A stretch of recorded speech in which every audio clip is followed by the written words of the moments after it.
Welcome in to Says Who Sports. I'm John Dauphin. As always, you can find each episode of Says Who Sports on YouTube, Apple, Spotify, wherever you get your podcasts. Please like and subscribe, no cost to you. Leave a 5-star review.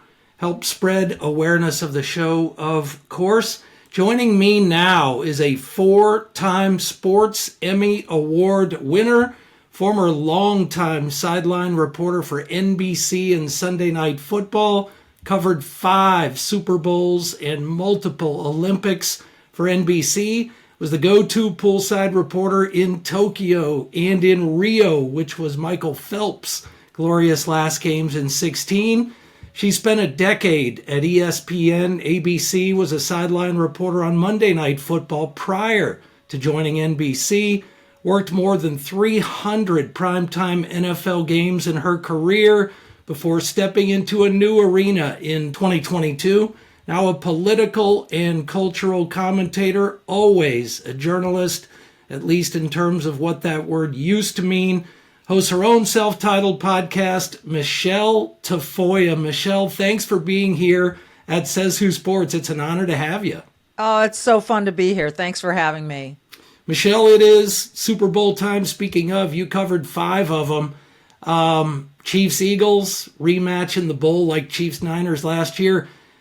What do you say? And I know you know Andy Reid well, been friends for a long time.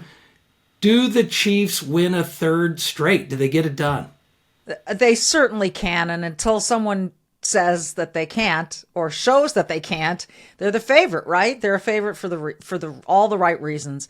Patrick Mahomes is pretty much a magician. I interviewed Brett Favre on my podcast the other day, and he loves the way Patrick plays the game. And Patrick actually told me he didn't mind being compared to Brett Favre because they are both kind of gunslingers, the sidearm, all the tricks, and they're not really tricks. They're just his own style. So I don't know if Philly can stop that, but I don't know if Kansas City can stop Saquon Barkley. And until someone shows that they can, this guy's going to keep running. So it really, to me, it comes down to those 2 players and what they're able to do and whether or not the defenses are able to deal with them. Steve Spagnuolo, the defensive coordinator for the Chiefs, usually comes up with a good plan, and he's going to need one against Saquon. Well said. I just, everything you said, spot on. For me, like you said as well, until I see it, there's just no reason for me not to believe that if it's tight at the end that Patrick Mahomes won't find a way to make the play to win it or seal it. Speaking of those 5 Super Bowls, you know very well from a TV production standpoint, Michele, what this week is like. You know what that behind-the-scenes preparation is like for the TV broadcast. Fox has it this year.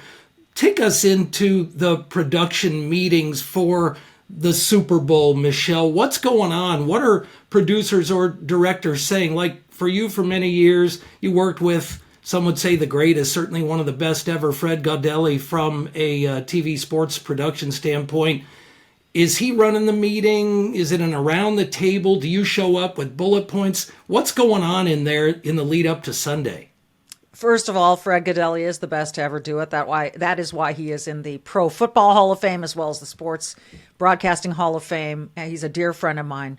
And it was a joy to work for him. And it was a lot of hard work. And I would expect every producer at every network is demanding the same of their group. The producer really does run things more so than the director does. The director is there to call the shots and needs to know every storyline and every player, and they'll sit in the cars and memorize the rosters all night long, all day long. But really, it's the interaction we get to have as announcers with the players and coaches that will help us tell our stories and build on everything that's been going on. We left no stone unturned. If there was a comparison to be made, we had video to help make it. If there was an injury to be described, we had the history of that injury. There is a lot of tedious work that goes into this. We don't just show up and talk through a game. We've been, and all the work that they've done throughout the season will culminate with this. So there's been an exponential growth, I'm sure, in the learning curve of you're putting the entire season, you're wrapping it up in a bow in this game. but the game is the thing.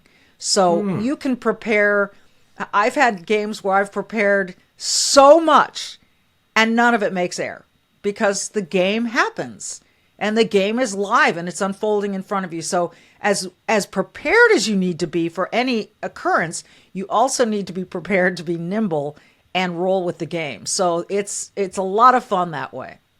Nimble and rolling with the game. That's powerful stuff. And you answered. I was going to ask you about your own preparation leading up to, and then as you mentioned in the meetings, you're talking with the players or coaches, so that adds extra zest to the possible storylines. And then as you mentioned, you got all this and then end up using none of it because of what happens in the game. That's fascinating. It's crazy. I'm telling you, I've got notebooks full of stuff that never made air. Wow, would love to see that. So, Michele, talk about that, I'll say audio juggling act on the sideline and in that role for you during a game. And it's Aaron Andrews and Tom Rinaldi for Fox on Sunday. You're prepared, as you said, you're rolling on the fly. You have people in your ears, producer, director. You're trying to listen to the guys in the booth, like in your case, an Al Michaels or Chris Collinsworth. You're also trying to watch the game, as you just mentioned. You got to know what's happening. Was it ever like for you, like, stop the noise? I got it. Just leave me alone. No. Listen, it requires every ounce of your energy while you're in the middle of a telecast. Every ounce of it. Because yes, you're listening to your announcers. For me, it was Alan Chris, or before that, Alan, the late great John Madden. And you're listening to everything that they say because you want this to be fluid. You want to be able to make sure that whatever you're selling as the reporter down there is integrated into the moment of the game in a way that is appropriate. So there's that part of it. So yeah, you are listening like mad. At the same time, you're having conversations on the sideline with maybe a PR person getting updates on an injury. There are a lot of people on the sidelines that, maybe you might be listening into a referee meeting while you're still listening to Al and Chris. There's a lot that is going on. So at the end of the game, we're all exhausted, honestly, because the energy required, the brain power required.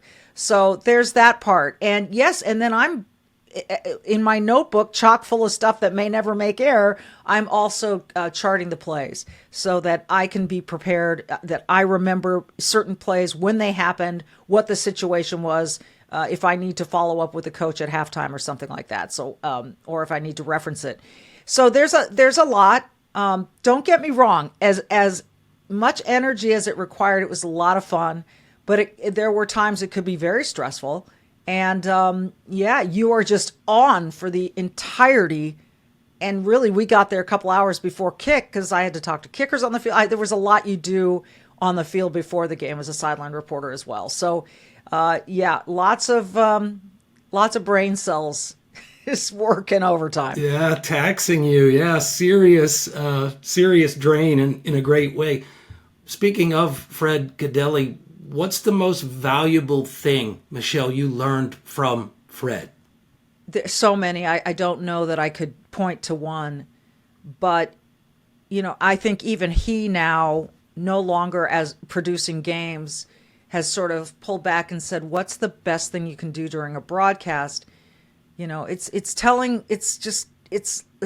the broadcast breathe and not cramming too much. I think less is more is always a good lesson. You don't have to cram it full of words. That's the worst way to televise a game, in my personal opinion. What was so valuable to me from Fred was that he valued the sideline reporter, was that he said, I really need you to... When I gave Fred my notice, which was back in 2018, I said, 2019 is going to be my final season. And he said, what? No, I need you on the Super Bowl after the 2020 season, which ended up being the 2021 season and the COVID and all the stuff. So all of the stuff. So, but he valued my role, and we worked together really well, and we had our moments, and He's a guy that is super demanding. I like that. I like to know what is needed from me. I like to be held to account for doing the job right.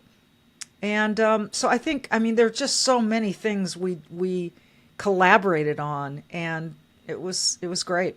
But obviously he made you, and you made them better, the product better, but he made you better. He made me better. No question about it.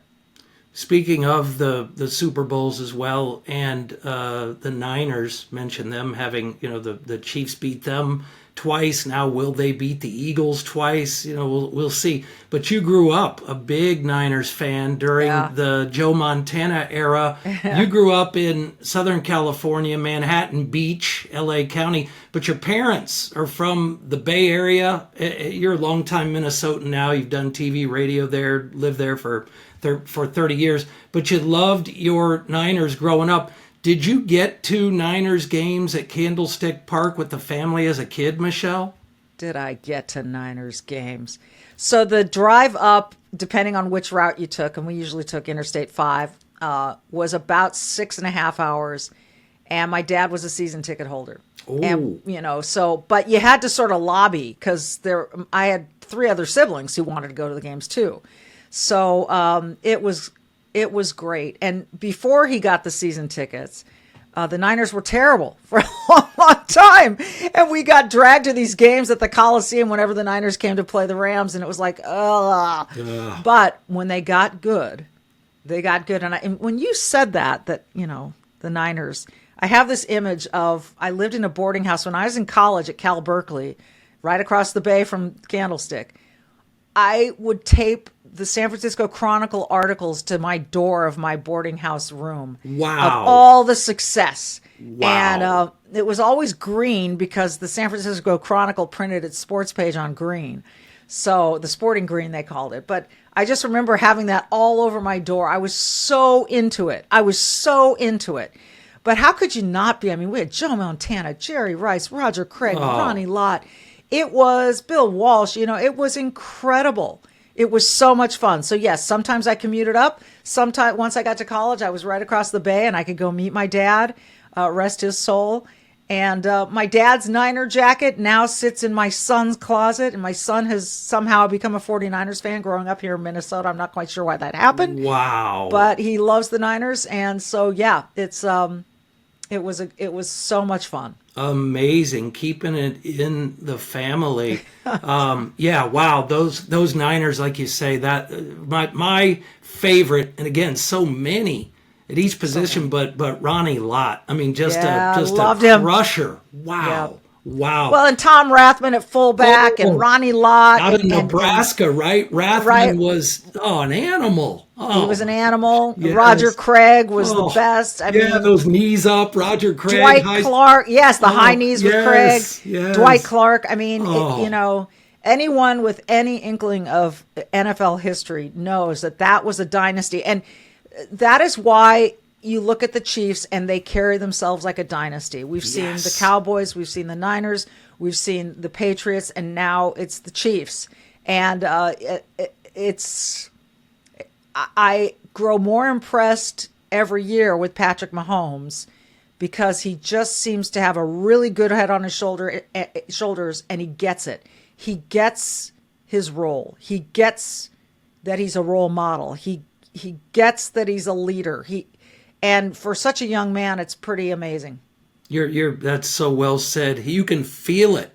His presence, and he's never too high. He's never low. He's right there in that. He's also a really accessible guy, I will say, that he was great to deal with on the field. That's outstanding. And Andy Reid, wow, we've seen, you and I are same era, and so when you think of the back-to-back Super Bowl championships, we've seen plenty. I mean, the Dolphins, those Niners, the Steelers of the 70s, the Patriots, of course, Denver, right? But a third in a row, wow. Just insane and unprecedented, and we'll see if it happens. We will see if it happens. See if the Eagles have something big to say about that.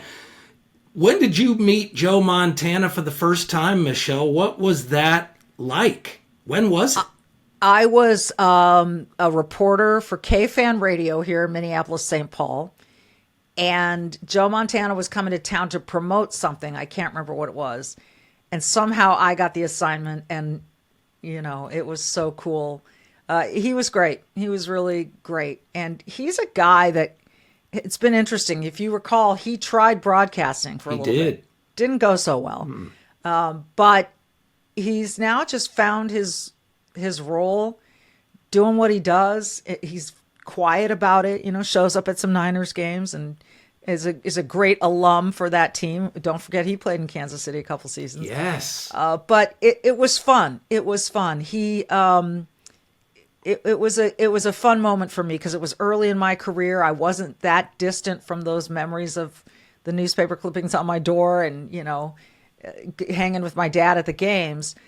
So it was pretty cool. I was a little bit starstruck by that one. I was gonna say, you're not fangirl will say. I mean, you're excited. You have so much family history in him, in that team. So that energy had to come through some, and I'm sure he appreciated that. And then you got to balance that, Yeah, you do. You got to be professional. And, it's so funny because once I took the job covering sports, I dropped all of my fandom. And quite frankly, that was liberating.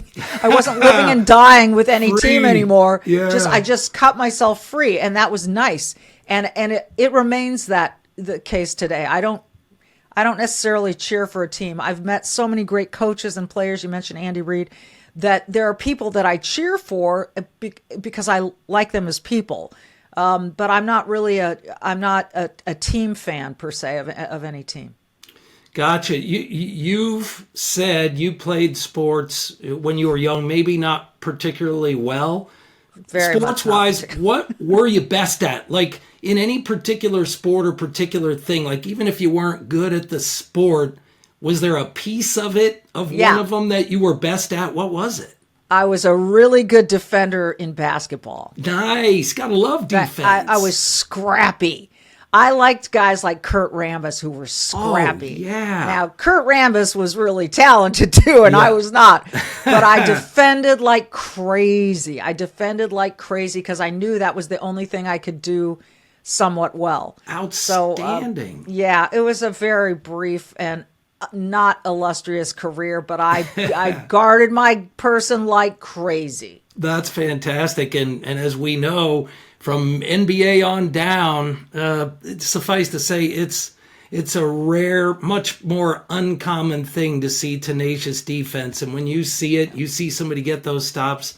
That's it's key. Great stuff. Yeah. What is your favorite sport to watch as a fan, Michele? People might assume NFL or swimming because you covered the Olympics and were the go-to poolside there multiple times. Favorite sport to watch? I still love the NFL. I still do. But it's funny. I don't watch as much anymore because I've watched so much, and I've watched some of the greatest moments in sports history play out right before my eyes. Wow. So I've been so fortunate that way. You talk about the swimming in Rio, Michael Phelps' final year competing. I would leave that aquatic center every night, and literally I can picture myself shaking my head. I was like, I can't believe this is my job. Like, I'm getting paid to be here. Those Rio Olympics were so spectacularly fun because Team USA did so well, and it was okay to be a homer at the Olympics. You're broadcasting to the United States audience, and they care about the United States winning. And the team at the pool did so well. We had Katie Ledecky. We had so many great performances. It was just, I still get goosebumps when I think about it. It was such a privilege and such a joy. And my family was there with me. And so, that is fun. If anyone can ever make it to an Olympic pool for an Olympic swimming, like if you're going to go to LA, gotta get there. You got to get there. It is like nothing else. It's so fun. And, the fans are rabid, and it's great. And didn't you say, am I correct on this, that you got to bring the kids, and they were like, when you got back to the hotel, doing kind of like Michael Phelps dives off the bed? I did. They did. And we were staying at a hotel in Rio that had a swimming pool. And when my assignment wrapped up, I remember the day after, we all went up to the swimming pool. The kids wanted to swim. And Team USA had given me a little swim cap with my name, Tafoya, on it. And they were putting that on, and they were doing the Phelps flap with the arms, Wow. Couldn't quite do it the way he did it, but it's such a great memory because they were so, it just captured their imagination. Unbelievable. See that power and excellence up close. Yeah. You graduated from Cal Berkeley Communications, got your master's in business administration at USC. So journalism has, from the outset, been at the heart of what you do, despite role. Poolside reporter, sideline reporter, etc. It's all strong journalism. From a communication perspective, Michele, what do you say about the journalism that you see now? And I would say specific to sports media, but in essence, it's a microcosm of the bigger thing. And what I mean is, the simple things, gathering facts, sourcing, accurate quotes, all of the above. What do you say about where it is? Well, some people still do it really well. I would put Lisa Salters in that category. She's currently the Monday Night Football sideline reporter on ESPN. Some broadcasters have turned into just entertainers. That's fine, whatever. I was always in it to cover the story and to make sure I covered it right because I was scared to death of making a mistake. I never wanted to make a mistake. And I'm sure I made them, but I don't think any of them was catastrophic. I never wanted to be the story. I just wanted to present the stories. And I see more activism now, even in sports media, which is distressing to me. It's kind of political. And one specific instance was Ron DeSantis, the governor of Florida. They said, people called it a "don't say gay" bill. Oh. It was the furthest thing from that. For honest brokers and for intellectually honest people, that was not what that bill was. And I remember it went into effect, and I just happened to turn on a women's college basketball game on ESPN, and the announcers took a moment, almost like a moment of silence, to say that we stand with the LGBT community in Florida. It was like, have you even read this bill? Yeah. Do you even know what this is about? And by the way, Florida elected these people to represent them. And furthermore, you don't know what this bill is about. And we see that kind of stuff happening a lot in sports. I recently interviewed Ryan Clark, who is on Monday Night Countdown and a number of NFL shows for ESPN. And I used to cover Ryan. He was a terrific player for the Pittsburgh Steelers, and I like Ryan. But he has been on the air saying that Lamar Jackson needs to win a Super Bowl because he is more authentic than, say, Doug Williams, Patrick Mahomes, Russell Wilson. And I take issue with that. Doug Williams was the first African-American player to win a Super Bowl. It's been done. Yes. And we have since then seen Russell Wilson and Patrick Mahomes. And Ryan argued on my podcast, which I encourage people to watch, that they're more mainstream, so it kind of doesn't count as much to a certain culture. And I am this identity politics that has seeped into sports is we are slicing and dicing now at a level where everyone gets to feel unique and special because of some quality or another, usually immutable. And, look, I was one of the first women who did sports. There was Hannah Storm, there's Leslie Visser, there was Robin Roberts. There were a handful of us. And I certainly give Gail Gardner the credit for being the first. But then is that not special enough? Should I have said, well, I'm the first Latina. I'm the first working mom to be a sideline. Like, how far are we going to go to feel special or to feel like the first? I mean, because we can slice this and dice this for firsts if we want to do that. But it seems to me to be counterproductive. I've met Doug Williams. I've interviewed Doug Williams. He was the first. And there have been a lot of great black quarterbacks. And to sort of be relitigating who's more impactful to the black community, I think does a massive disservice to Doug Williams.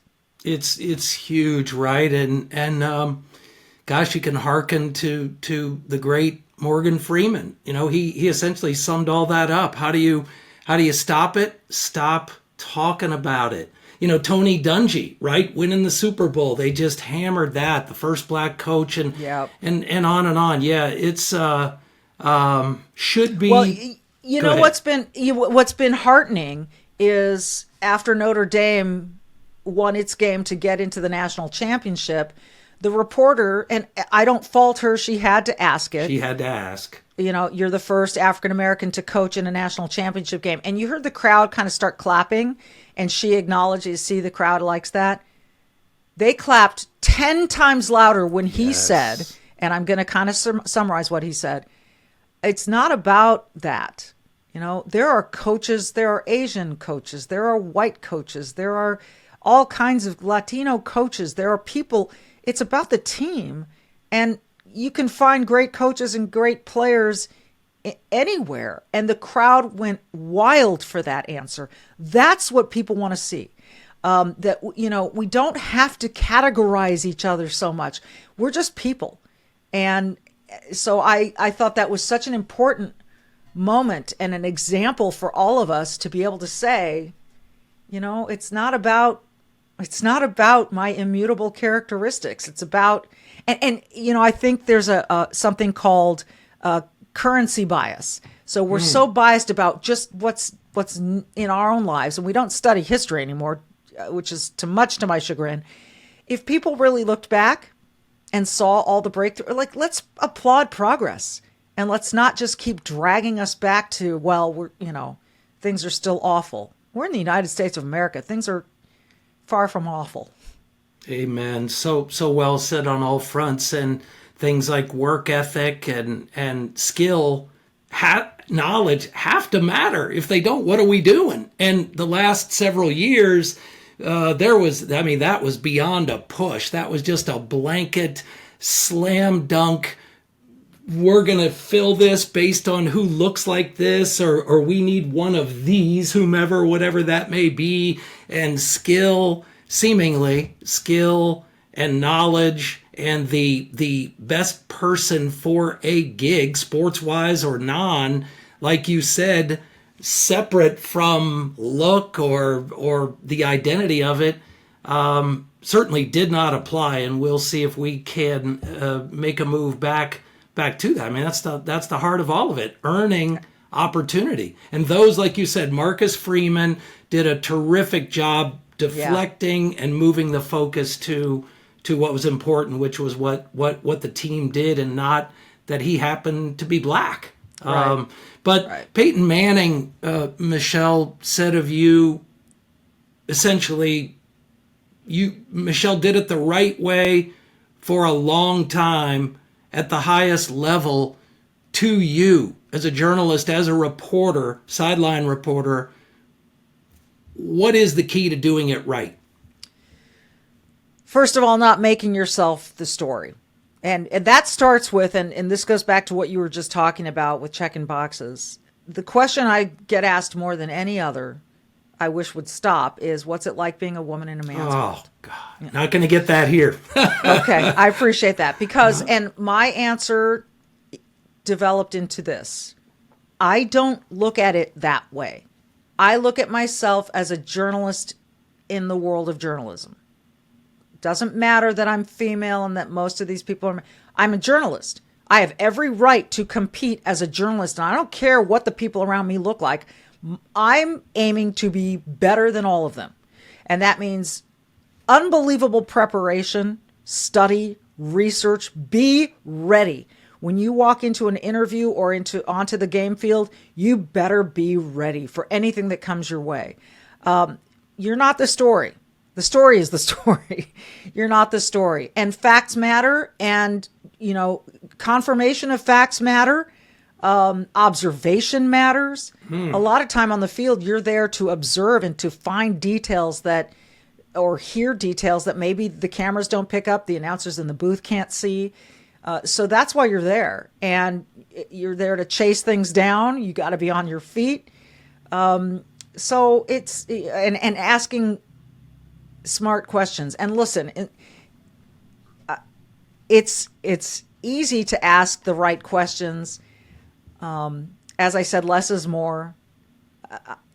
I learned so much along the way. Believe me, where I finished is not where I started. And I'm grateful for that growth. And you got to be willing to be really critical of yourself and observe what you do and look back at what you've done, whatever medium it is, and critique yourself and say, how can I be better? And sometimes you might go, you know what, that interview right there, that was pretty damn good. That was good. I don't know that I can improve on that. But earlier in the game, when I did this report, I can improve on that. So every single week, Fred Godelli, my sideline producer, whoever that was, Michelle Froman or Betsy Riley, we'd get on a conference call and we'd look at the tape and we'd critique it. Just like the team coaches game film, right? Exactly. Film doesn't lie. Film does not lie. Great stuff. You, because of the things you mentioned and other, built key trust with, in this case, a couple of coaches who certainly do not offer trust or give credibility easily. Bill Belichick, one, and I know you know both these guys and are friends with, and Greg Popovich for another, two of the all-time greats in sports coaches, of course, where Greg Popovich is concerned. Michelle, tough time in recent months for him, away from the game, suffered they said, mini stroke in early November. Don't know if he'll be back.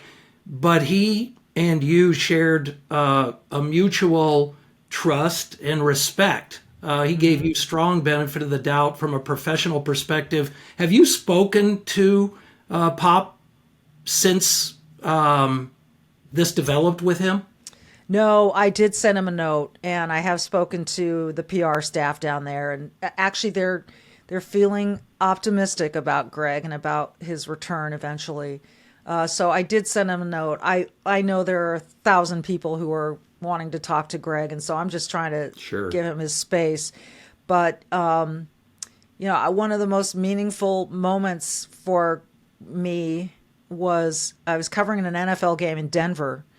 And we came down we were going to leave the hotel. We were in the hotel lobby getting ready to go to practice or somewhere. And I heard that the Nuggets were in town and Pop was in the restaurant right on the side of the lobby. And I thought, see if I can go. And they said, he's like in a meeting, but he's sitting with other coaches. So I kind of walked and I sneaked around and I got Pop's attention and he stopped his meeting and he came over and he gave me the biggest, most sincere hug. Wow. And, it's because, I think we just respected each other. And certainly, every coach has his moments where they like to rib you, but that hug meant so much to me. I was done with the NBA at that time, so it wasn't anything that, where it showed any favoritism or anything like that. It was just really nice to see him, and it was meaningful to get that from him. That's outstanding. Thanks for sharing that. God bless Greg Popovich, and let's, in any case, to be well, and hopefully we get to see him back at courtside sooner rather than later. Let's talk about your podcast, the Michele Tafoya podcast, and that includes flavors of a different sport, the toughest one of all, politics, pure blood sport. Yeah. You don't just discuss politics, and you mentioned earlier the Brett Favre conversation. I did hear that. Compelling and powerful to hear Brett's take on multiple issues, including especially the Parkinson's diagnosis and how he's making his way through that. You don't just discuss politics, you talk about, and I think they're intertwined, politics and society, of course, societal issues that affect all of us. Variety of guests. And you can go from talking with Brett to talking about the buffoonery of Gavin Newsom, Trudeau, old Chuck Schumer still hanging around out there with an avocado and a can of Corona. Michelle, we just ran that tape today. Yeah. Oh, did you? A can of Corona. I mean, let that sink in. Nuts.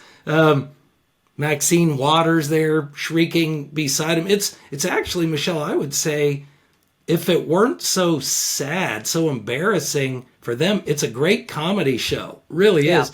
But you left your job at NBC Sports, started your podcast essentially 3 years ago almost. You saw the insanity that was happening in our country on so many levels. You wanted to do what you could to help make a difference. Talk about that pull. The pull started on 9/11. It was pre-kids. I had just gotten married. My life lens was shifting, and it certainly shifted on that day for everybody. And it just continued to grow, my love of country. Look, my dad, his family immigrated here from the South, and he constantly told me I'd won the lottery by being born here. And yeah, thanks, Dad. Yeah. And he tried to show us all the greatness of this country. We drove across country. We went to Washington, D.C. We went everywhere. And not until 9/11 did it smack me in the face that it's not only are we lucky, but this is fragile. This is fragile. And from that point on, I really started paying attention. I started diving into history books. I started reading biographies, autobiography, Benjamin Franklin. I can't recommend that enough. And I just fell deeper and deeper in love with my country. And I've traveled a lot. I adopted my daughter from South America, Colombia, Bogota. And so we spent 7 weeks there. I've been all around the world. I've been to a lot of places. And this is the greatest country on earth. And that is not a supremacist view. That is a proud view and an appreciative view of what we've built here based on liberty and freedom, and particularly freedom of speech. And during COVID, especially when I saw, well, it was before COVID. I saw people starting to get canceled in like 16, 17. And it maybe even before that. I remember having a conversation with Aaron Rodgers about that once. He's like, this cancel culture, it's crazy. And that was just starting. And I thought, this reminds me of Marxism. Like, this is weird. And people saying to me, oh, I love what you posted. I wish I could repost it, but I could lose my job. Or I love what you posted. I wish I could repost it, but my friends will just drop me. And I thought, this is insane. Nuts. And so I just grew more and more eager to, and my husband and I made this plan where I could leave my job so that I could speak up for people. And go ahead, try to cancel me. I don't care. I'm going to do my podcast. I'm going to appear as often as I can and speak what I think needs to be said. And if you want to cancel me, you go ahead and try. That's fine. I don't care. And I think that there are a lot of people who have finally joined that. And as my friend Greg Gutfeld over at Fox always says, Greg. We've got to share the risk and do this together. And I think there's a lot of people now who are willing to do that. Oh, again, so well said. That pressure, those thousands of pounds that were on the shoulders of people with great intention that, as you said, really wanted to speak, really felt the same way, but the gig or the pick, the influence, the factor that would not allow them to be able to do it. And I think you're right. I think some of that is being shed, certainly, thankfully, and hopefully continues. Michelle, talk about the work, speaking of the preparation for that sideline role and that journalistic piece, the work you put into the Michele Tafoya podcast, how those pieces fit for you. In other words, are you making nonstop notes on the news cycle each day? Are you on the phone constantly? How do you consume all of the content, and then from there dial it down to, okay, I'm going to go here, here, here, here, because you can't cover all of it all the time. Every Wednesday I do Wild Card Wednesday, where we just run all kinds of fun sound. There's so much, and it's changing so fast that you can't keep up right now. Right. So, and I try to keep these podcasts to like 30 or 40 minutes. It's just impossible sometimes. So I do a lot of sitting, scrolling, looking, reading. I find guests, people who write articles that I find fascinating, people in all walks of life that are interesting to me. And who are willing to come on. And I've made a lot of friends that way. And so it's just been,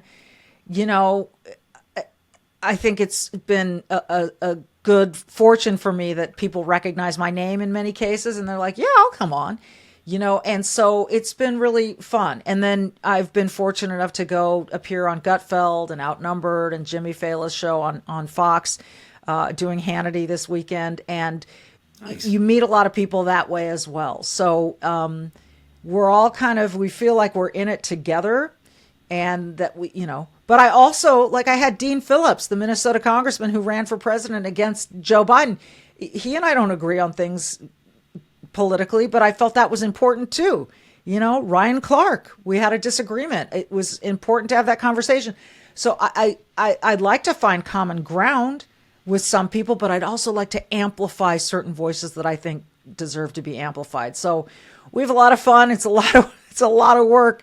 My husband looked at me and said, "So you want to run your own business?" And he's his own businessman as well. So we have a lot of fun together. But it's really been great. And like you, I encourage people to subscribe. It's no cost to them. We're everywhere you get your podcasts, and come find us. The Michele Tafoya podcast. Just a couple more for you, Michele. And again, so appreciate you taking the time to be here. It's my pleasure. I'm guessing your former teammates, Al, Chris, Fred, perhaps, listen to your show.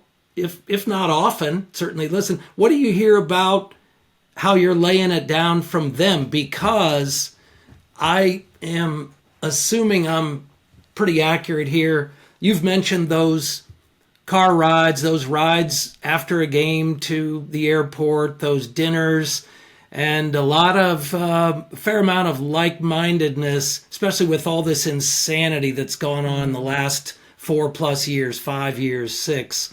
What do they say about your show?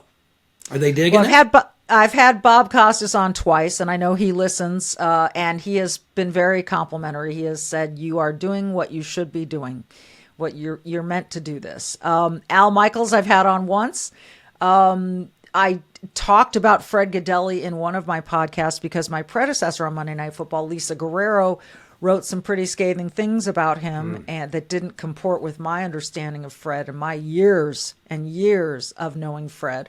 So I countered that stuff on one of my podcasts. I think, it's been fun. Fred said to me once, I've got some feedback for you, but you don't have to take it. And I said, why wouldn't I take feedback from a Hall of Fame producer? And he said, because you don't have to anymore. Ooh, and I thought that was so funny. But no, it's great. I've got a Substack as well that I know Chris Collinsworth and his wife subscribe to. So it's been fun. Listen, there are a zillion podcasts, as you're well aware. Yes. So you want to try to stand out, but it takes persistence, and it just takes trying to do the best you can every time. And you can't fake it. It has to come from here and here. If not, they're going to know instantly your audience. They want authentic. Everyone's craving authenticity. So you got to give that. Absolutely. And lastly, what do you say, Michele, about work ethic? We touched on it earlier in terms of identity politics. Pick any one of those variables that are slung around or applied. people look for shortcuts, feel entitled in some cases. They're enabled because of that identity thing. But what do you say about old-fashioned work ethic in terms of keeping your head down, doing what you believe in, doing it the best you can, and then the proverbial let the chips fall. Do well, and you'll find opportunity. What do you say? Yeah, the harder you work, the luckier you get. It's kind of an amazing coincidence. There are two people that, and people are going to say, oh, typical, they're both old white men. Well, in this case, yeah, that's true. And they also happen to be right on these things. Greg Popovich, whom you referenced earlier, would often say in his huddle when I was listening in, he would say, don't skip steps. Wow. In other words, follow your step. And I remember that really, it stuck with me. And then John Wooden, the late, great UCLA coach, won 10 NCAA championships with the Bruins, has written books. And one of the ones that stuck out with me, one of his little tiny phrases was, failing to prepare is preparing to fail. Mm-hmm. And I don't know if he's the first person who said it, but if you don't prepare, it's going to show. It is going to show. So those things, I would say, have driven my work ethic. And when I found myself doing the tedious work of writing up all the injury histories of every single player on every single NFL roster every season. Wow. And updating it every week, and I'm sitting at the computer doing this tedious work, I hear John Wooden in the back of my head saying, preparing to fail. Or, if you don't prepare, you're not going to do this right. So I repeat it. It's like a mantra for me. Failing to prepare is preparing to fail. So I also read a lot of Stoicism. Get your mind right, folks. Remember that of all the things in life, life isn't fair. It wasn't fair to me in a lot of instances. But once you accept that life isn't fair, and there's a lot of proof that life isn't fair. So you need to accept, you can try to make it fair, but it's never going to be perfect. Adapt. Winnie the Pooh stood in front of his closet and there were all red shirts hanging up. If you can't change your situation, change your mind. Change your mind, because the mind is the only thing you can control. That's it. It's the only thing. You could find out you have a terrible diagnosis, but you can alter your thinking about it. So certain things you can't control, but you can control your mind. So as soon as you get a hold of that, you should be okay. Wow, there you have it. The gospel of Michele Tafoya.